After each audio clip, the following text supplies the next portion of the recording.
Libu-libong trabaho, handog sa mga Pangasinense. May ulat si Russell Simorio. Hindi sapat ang kinikita ni Marvin bilang clerk sa isang auto shop sa Bugalyon, Pangasinan. Hirap siyang makahanap ng permanenteng trabaho, lalo't hindi siya nakapagtapos sa pag-aaral. Hirap sir, high school graduate lang. Mahirap pagka mag-complete ang mga requirements pagka daming lakarin.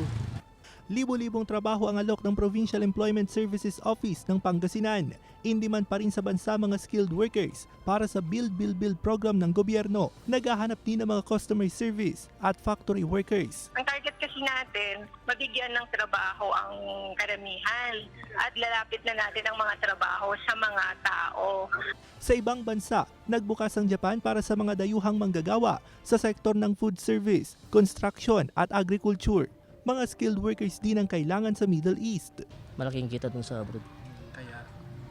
Kaya kung pwedeng mag-apply, pwede rin.